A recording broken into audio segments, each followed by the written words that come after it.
Okay, ubu ngubu muri kureba muramuzi ku mafoto bamwita Perezida Ndayishimiye Evariste. Rero muri uyu munsi umutwe wayo uravuga ati Perezida Ndayishimiye yongeye gushinja u Rwanda gushaka gutera igihugu cye. Reka turebe inkuru irambuye uko ivuga. Perezida w'u Burundi Evariste Ndayishimiye yongeye gushinja u Rwanda umugambi wo gushaka gutera igihugu cye.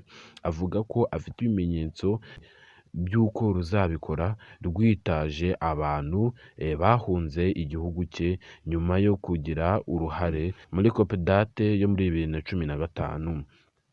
Yabigarutseho ku kiganiro yagiriye na France 24 cyangwa se France 24 cyagarukaga ku mutekano mu burasirazuba bwa Congo.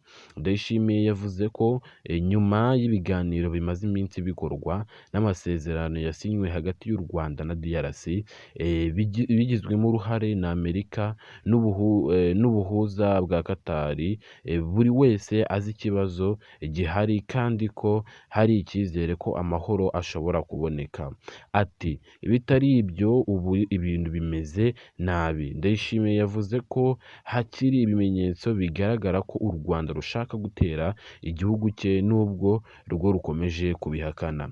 Ati dufite amakuru, tuzi gahunda y'u Rwanda kandi dufite ibimenyetso. Ibyo bimenyetso bishingiye ku kuba rugifite abantu bagize uruhare mu mugambi wa COPEDATE yo muri 2015 rushaka kubifashisha nk'uko rwifashishije M23 muri RDC cyangwa se muri DRC ngo ruvuga ko ari abanyekongo. Umugambi warwo ni ukuwifashisha ruvuga ko ari abarundi mu gihe azaba ari u Rwanda.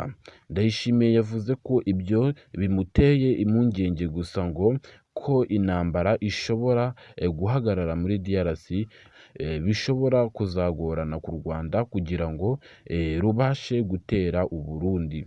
Perezida w'u Burundi yavuze ko u Rwanda rushaka kwihisha inyuma y'umutwe wa Red Tabara ngo rwanagize uruhare mu bikorwa by'iterabwoba byibasiriye u Burundi mu bihe bitandukanye, ari nayo mpamvu igihugu cye gikomeje kuba maso.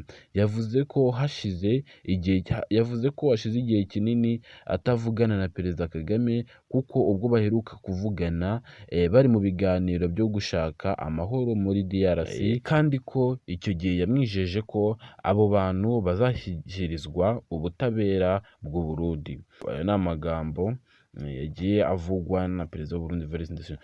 Ibintu yavuze ni birebire cyangwa se ibyerekeye n'inkuru ni birebire, wowe ujye ugenda mu bindi binyamakuru unyuzemo amaso urebe. Icyo urashaka kubabwira namwe ni ukugira ngo mwiyumvire amagambo Perezida Evariste Ndayishimiye yavuze. Icyo gusaba nta kindi no gukora subscribe ni bora ndayikoze. Thanks.